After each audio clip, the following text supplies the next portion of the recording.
السلام علیکم ورحمۃ اللہ وبرکاتہ۔ وعلیکم السلام ورحمۃ اللہ وبرکاتہ۔ اعوذ باللہ السمیع العلیم من الشیطان الرجیم من حمزہ ونفخہ ونفثہ۔ بسم اللہ الرحمن الرحیم۔ فاستفتہم لربک البنات ولہم البنون ام خلقنا الملائکۃ اناثا وهم شاہدون الا انہم من افکہم لیقولون ولد اللہ وانہم لکاذبون۔ اصطفى البنات على البنين ما لكم كيف تحكمون افلا تذكرون ام لكم سلطان مبين فاتوا بكتابكم ان كنتم صادقين وجعلوا بينه وبين الجنة نسبا ولقد علمت الجنة انهم لمحضرون سبحان الله عما يصفون الا عباد الله المخلصين۔ محترم سامعین اکرام، سورۃ الصافات سورہ نمبر 37 اور اسی سورت سے آیت نمبر 149 سے لے کر کے 160 تک، یعنی 149 نمبر کی آیت کریمہ سے لے کر کے 160 نمبر کی آیت کریمہ تک سورۃ الصافات سے ابھی آپ کے سامنے تلاوت کی گئی۔ اللہ تبارک و تعالیٰ نے فرمایا فاستفتہم لربک البنات ولہم البنون۔ اے نبی صلی اللہ علیہ وسلم، آپ ان لوگوں سے پوچھئے کیا آپ کے رب کے لیے تو بیٹیاں ہوں اور ان کے لیے بیٹے؟ ام خلقنا الملائکۃ اناثا وهم شاہدون، کیا اللہ تبارک و کیا ہم نے فرشتوں کو عورتیں ہی پیدا کیا ہے؟ اگر ایسی بات ہے تو کیا یہ لوگ اس وقت موجود تھے؟ الا انہم من افکہم لیقولون، یاد رکھو یہ لوگ جھوٹ گڑھ رہے ہیں کہ اللہ تبارک و تعالیٰ کی اولاد ہیں۔ محترم سامعین کرام، سب سے پہلے یہاں پر سمجھ لیجئے کہ جو آیتیں آپ کے سامنے پڑھی گئی ہیں، ان آیتوں میں اللہ تبارک و تعالیٰ نے کفار مکہ کے انکار آخرت کا جو عقیدہ ہے، یعنی آخرت کا جو انکار کرتے تھے، اس عقیدے کے علاوہ ایک اور بڑی گمراہی جو مشرکین مکہ کے اندر پائی جاتی تھی، اللہ تبارک و تعالیٰ نے اس کا ذکر یہاں پر کیا ہے، جو عقیدے کے اعتبار سے انتہائی بدترین عقیدہ ہے۔ اللہ تبارک و تعالیٰ کی اولاد ہے، یہ اتنا بڑا جرم ہے کہ اللہ تبارک و تعالیٰ نے قرآن کریم کے ایک مقام پر یہ بتایا ہے کہ اللہ تبارک و تعالیٰ کی اولاد مقرر کرنا اتنا بڑا اور اتنا سنگین گناہ ہے اور اتنی خطرناک بات ہے کہ اس بات سے آسمان پھٹ جائے، زمین شق ہو جائے، پہاڑ جو ہے ریزہ ریزہ ہو جائے۔ اللہ تبارک و تعالیٰ نے یہاں پر بیان کیا کہ دیکھیے یہ جو مشرکین مکہ ہے صرف آخرت کا انکار نہیں کر رہے ہیں بلکہ اللہ تبارک و تعالیٰ کی اولاد مقرر کر رہے ہیں، اور اس عقیدے کے اندر بھی وہ بے انصافی کرتے ہیں۔ کیا بے انصافی کرتے ہیں؟ ان کا یہ کہنا ہے کہ اللہ تبارک و تعالیٰ نے جو فرشتے پیدا کیے ہیں یہ اللہ تبارک و تعالیٰ کی بیٹیاں ہیں، اور پھر ان کے خیالی مجسمے بنا کر وہ لوگ پوجا بھی کرتے تھے۔ قرآن کریم کے اندر 3 اہم بتوں کا ذکر آیا ہے جو مؤنث۔ نمبر 1، الہ کا مؤنث لات بناتے تھے وہ لوگ، لات، اور یہ جو لات ہے یہ طائف والوں کا بت ہے، اور اسی طرح سے ایک عزا یہ عزیز کا مؤنث ہے، عزت والی، یہ قریش مکہ کا خاص بت، اور اسی طرح سے لات منات ایک منات ہے جو مکہ اور مدینہ کے درمیان ہے، اور یہ بنو خزاعہ اور اوس اور خزرج کا جو علاقہ ہے مدینہ کے اندر، ان کا یہ اسپیشل بت، یہ تینوں مؤنث بت ہے۔ یہ لوگ بتوں کو بناتے تھے، اس کو پوجتے تھے، اور ان کا یہ خیال تھا کہ یہ فرشتے ہیں، اللہ کی بیٹیاں ہیں، یہ اللہ کے قریب ہیں، یہ اللہ تبارک و تعالیٰ کے بارگاہ میں ہم لوگوں کے لیے سفارش کریں گی، یہ سوچ کر کے یہ پوجا کرتے تھے۔ اللہ تبارک و تعالیٰ نے یہاں پر بیان فرمایا کہ فاستفتہم لربک البنات ولہم البنون، آپ ان سے پوچھئے کہ کیا آپ کے رب کے لیے تو بیٹیاں ہوں اور ان کے لیے بیٹے، یعنی اپنے لیے تو بیٹے مانتے ہیں اور اللہ تبارک و تعالیٰ کے لیے کیا؟ بیٹیاں۔ ام خلقنا الملائکۃ اناثا وهم شاہدون، یا تو ہم نے فرشتوں کو عورتیں ہی پیدا کیا، تو کیا اگر ہم نے فرشتوں کو عورتیں پیدا کیا ہے تو کیا یہ لوگ اس وقت موجود تھے؟ ام خلقنا الملائکۃ اناثا وهم شاہدون، اگر ہم نے فرشتوں کو مؤنث پیدا کیا، فیمیل پیدا کیا، تو کیا اس وقت یہ لوگ موجود تھے؟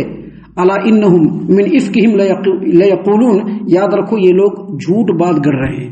ولد اللہ وانہم لکاذبون، اللہ کی اولاد ہے اور یہ لوگ یقیناً جھوٹے ہیں۔ جھوٹ بات کیا ہے ان لوگوں کی کہ اللہ کی اولاد ہے، اللہ نے کیا فرمایا؟ الا انہم من افکہم لیقولون ولد اللہ وانہم لکاذبون. یاد رکھو یہ لوگ جھوٹ بات گڑتے ہیں اور کہتے ہیں کہ اللہ کی اولاد ہے، یہ لوگ یقیناً جھوٹے ہیں. اور پھر انہوں نے کہا، اللہ تبارک و تعالیٰ نے فرمایا اصطفى البنات علی البنین، کیا اللہ نے بیٹوں کے بجائے بیٹیوں کو پسند کیا؟ ما لکم کیف تحکمون، تم لوگوں کو کیا ہو گیا ہے، کیسے فیصلے کرتے ہو؟ افلا تذکرون، تم لوگوں کو کچھ بھی ہوش نہیں ہے؟ اللہ تبارک و تعالیٰ تو ہر عیب سے پاک ہے، لیکن پھر اگر اللہ کی اولاد بھی مقرر کیا تو اپنے لیے بیٹوں کو مقرر کیا. اب یہ ہے نا، دنیا میں بہت کم لوگ ہیں جو بیٹی کو پسند کرتے ہیں. بہت سارے لوگوں کی چاہت ہوتی ہے کہ بیٹا ہو، ہمارا وارث ہو، یہ ہو وہ ہو. کچھ لوگ تو ایسے ہیں کہ بیٹیوں کے پیدا ہونے پر دکھ محسوس کرتے ہیں دل میں. اور مکہ کے اندر مشرکین کے اندر یہ صفت بالکل کوٹ کوٹ کر کے بھری ہوئی تھی کہ وہ لوگ بیٹی بالکل نہیں چاہتے تھے. اللہ تبارک و تعالیٰ نے اسی لیے بیان فرمایا اصطفى البنات علی البنین، یہ تم لوگ اصطفى البنات علی البنین، کیا اللہ تبارک و تعالیٰ نے بیٹوں کے بجائے بیٹیوں کو پسند کیا ہے؟ ما لکم کیف تحکمون، تم لوگوں کو کیا ہو گیا ہے، تم لوگ یہ کیسا فیصلہ کرتے ہو؟ افلا تذکرون، کچھ بھی ہوش نہیں کرتے؟ فاتوا ام لکم سلطان مبین، اللہ نے فرمایا ام لکم سلطان مبین، یا تمہارے پاس کوئی دلیل ہے، کوئی کھلی ہوئی دلیل صریح سند ہے کہ اللہ تبارک و تعالیٰ نے فرشتوں کو بیٹیاں بنایا ہے اور وہ اللہ تبارک و تعالیٰ کی بیٹیاں ہیں؟ فاتوا بکتابکم ان کنتم صادقین، اگر تم سچے ہو تو ایسی تحریر لا کر کے دکھلاؤ. یاد رکھیں، کوئی بھی چیز جو دلیل بنتی ہے وہ دو طرح سے دلیل بنتی ہے.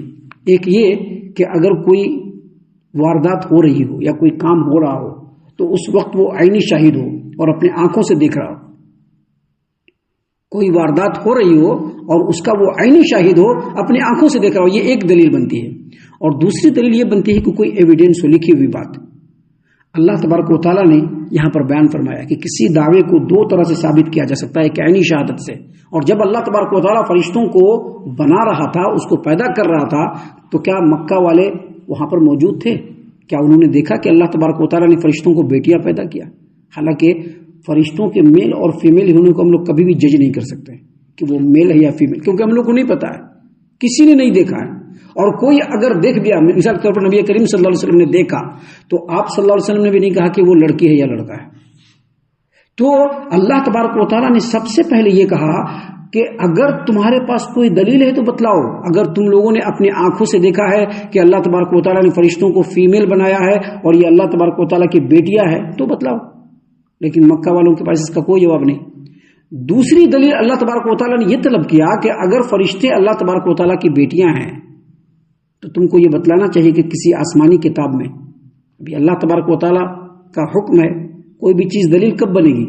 جب آسمانی کتاب میں اس کے بارے میں ذکر ہوگا. ہم نے برابر کہا کہ کسی بھی واقعے کو صحیح کہنے سے پہلے دیکھنا چاہیے کہ وہ واقعہ اللہ کے کلام میں ہے کہ نہیں، نبی صلی اللہ علیہ وسلم کی حدیث مبارکہ میں ہے کہ نہیں. کیونکہ جس طرح سے قرآن کریم اللہ کا کلام ہے، ہمارے نبی صلی اللہ علیہ وسلم کی زبان مبارک سے نکلی ہوئی بات بھی اللہ تبارک و تعالیٰ کی ہی بات ہے. تو اگر یہاں پر ہوگا تو وہ صحیح بات ہوگی. اسی لیے اللہ تبارک و تعالیٰ نے یہاں پر دوسرا جو دلیل ان لوگوں سے طلب کیا، دوسری دلیل وہ یہ کہ فاتوا بکتابکم ان کنتم صادقین، اگر تم سچے ہو تو ایسی کتاب، ایسی تحریر لا کر کے دکھلاؤ. تحریر کہاں سے دکھلانا ہے؟ آسمانی کتابوں سے. چلو قرآن کریم کو ہٹا دو، پچھلی جو آسمانی کتابیں ہیں، توریت ہے، زبور ہے، انجیل ہے، جس کو تم آسمانی کتاب مانتے ہو، ان کتابوں میں دکھلاؤ کہ اللہ تبارک و تعالیٰ نے فرشتوں کو بیٹیاں بنایا ہے. یاد رکھیے، فرشتے اللہ کی مخلوق ہے، ہر وقت اللہ کی عبادت میں لگے ہوئے ہیں. اللہ تبارک و تعالیٰ جو حکم دیتے ہیں اس کو کرتے ہیں، جو چیز کا حکم اللہ نہیں دیں گے وہ کبھی بھی نہیں کریں گے. فرشتے اتنے فرما بردار مخلوق ہے کہ جو اللہ حکم دے گا وہی کریں گے، جو اللہ حکم نہیں دے گا وہ نہیں کریں گے. فرشتے اللہ کے ایسے مخلوق ہیں، ہر وقت اللہ تبارک و تعالیٰ کی عبادت میں مصروف رہتے ہیں. یہ فرشتے اللہ تبارک و تعالیٰ کی مخلوق ہے، لہذا ان کو نمبر ایک اللہ کی بیٹیاں قرار دینا یہ بہت بڑی بات ہے. اور دوسرا اللہ کا شریک قرار دینا یہ بھی بہت بڑی بات ہے. اللہ تبارک و تعالیٰ کی بیٹیاں فرشتوں کو مقرر کرنا یہ شرک فی ذات کے اندر، یہ شرک فی ذات کے اندر آتا ہے کہ اللہ کے ذات میں شریک کیا. اللہ تبارک و تعالیٰ نے قرآن کریم میں سورۃ الاخلاص نازل فرمایا. آپ کو معلوم ہے، قل هو اللہ احد، آپ کہہ دیجیے کہ اللہ ایک ہے. اللہ الصمد، اللہ کو کسی کی ضرورت نہیں، اللہ بے نیاز ہے. لم یلد ولم یولد، نہ اس نے پیدا کیا کسی کو اور نہ وہ کسی سے پیدا ہوا ہے. اور قرآن کریم میں دوسرے مقام پر اللہ نے کہا ہے کہ جب اللہ تبارک و تعالیٰ کی بیوی ہی نہیں ہے تو پھر بچے کیسے ہو سکتے ہیں, بیٹیاں کیسی ہو سکتی ہیں. اس لیے اللہ تبارک و تعالیٰ نے یہاں پر کہا اصطفى البنات علی البنین, کیا اللہ نے بیٹوں کے بجائے بیٹیوں کو پسند کیا؟ ما لکم کیف تحکمون, تمہیں کیا ہو گیا ہے, یہ تم کیسا فیصلہ کرتے ہو؟ افلا تذکرون, ذرا سا بھی ہوش و حواس نہیں ہے تم کو؟ افلا تذکرون کا مطلب کیا ہوا؟ ذرا سا بھی ہوش و حواس نہیں ہے تم لوگوں کو. اور پھر اللہ تبارک و تعالیٰ نے فرمایا ام لکم سلطان مبین, اگر تمہارے پاس کوئی ایویڈنس ہے, کوئی دلیل ہے, کوئی صریح تمہارے پاس دلیل ہے تو دلیل لاؤ.